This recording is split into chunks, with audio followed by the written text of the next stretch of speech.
Here's a classic example of what I'm talking about, where I'm talking about cutting at the branch collar.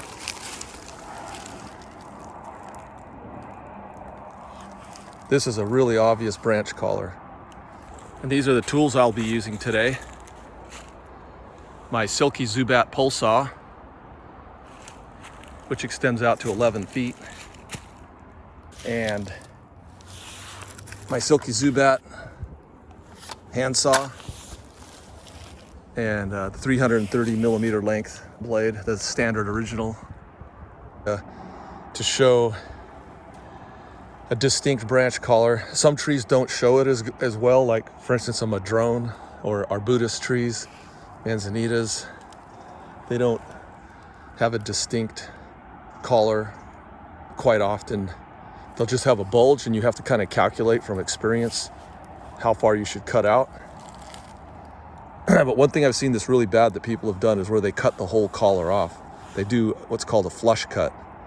They cut right up against the tree and they cut this whole growth form off, and it's horrible because it doesn't grow over and try to heal. It doesn't really heal. It's called compartmentalize. Well, what I left out that was important to say is that it's such a large wound that it never closes over and compartmentalizes properly. And it'll end up developing a cavity, and it's just really, really bad for the tree, and it looks really bad, and there's no reason to do it. And it's more likely to introduce rot or decay into the trunk of the tree. When I first saw this, I knew exactly what happened. Is this cut was way too close, almost a flush cut. You can see the angle. Well, that is a flush cut, my friend. Not only were they too close, the larger the diameter of the limb, the more you have to cut out. As a rule, what I do is I always cut well outside of the branch bark ridge when I'm dealing with larger diameter branches, and then I look at it from different angles, and then I decide where I'm going to do my final finishing cut. But anyways, this was cut in way too close. I can tell they cut the whole limb off at once because they had this massive rip out here. You can see where it ripped out tissue. And it could have been worse. I mean, it could have ripped way down here, but it didn't. But still, it went into the tree. This is going to take a long time to compartmentalize. And by the time it gets halfway compartmentalized, this will be a rotten hollow cavity. It'll all be rotten in there. It's going to take like decades. That's how you don't cut a limb off.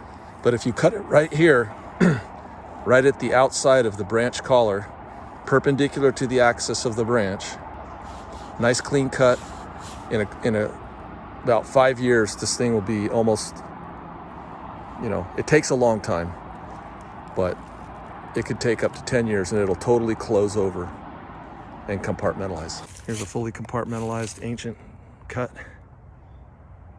right there. You can see these ones down here. They're from a long time ago. The bigger the cut, the longer it takes. Here's an obvious branch collar right here. Here's another obvious branch collar right here. You can see it right here. Okay, so I'm making this video not just to show all the tree work I'm doing here, but just to make a video on how to cut a branch. Like, how do you cut a branch off a tree?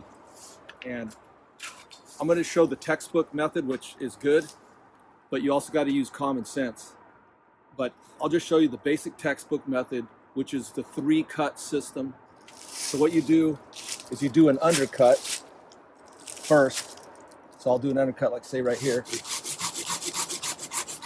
Now, if you undercut too much, it'll start pinching on your blade. And here's the problem. If you are cutting a really big, heavy branch, like a branch that's like that big around, and you do an undercut with your chainsaw or handsaw, they could pinch down and you could have your saw locked in there.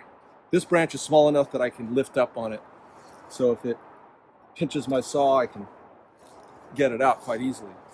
So you do an undercut first, and then you do an overcut, like, a few inches beyond the undercut. So this is the second cut. And the reason why we do this cut is so that theoretically, if this were to peel and try to peel, because what you're trying to prevent is you don't want to have a rip mark going down the tree. You don't want to rip out some of the trunk tissue.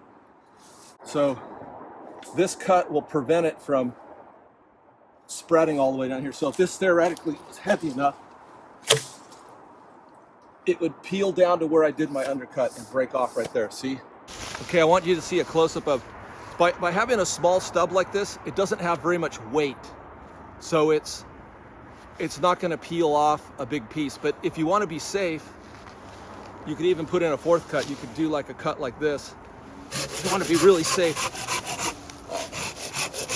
get this thing out of the way. Now there's very little weight. Now I can just focus my mind, my body, my energy and everything can just focus on getting the perfect cut, which is what you want to do, right? If you're an arborist, if you like your trees and you want to take care of them, right on the outside of the branch bark ridge, here's the bulge. I'm going to place my saw there, and I want to be perpendicular to the axis. So I'm doing a cut that's exactly 90 degrees from the axis of this branch coming out. So this branch was coming out at this angle, and I want to cut it perpendicular. And on both planes, I want to cut perpendicular this way and this way. So totally perpendicular.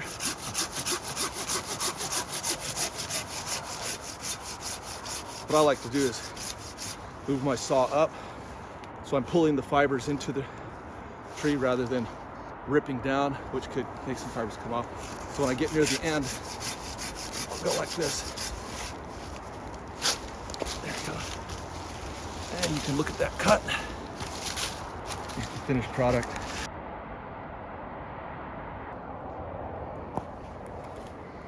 Now this branch bark ridge, this branch collar was a very pronounced one. It kind of, for the size of the branch, it really stuck out quite a bit.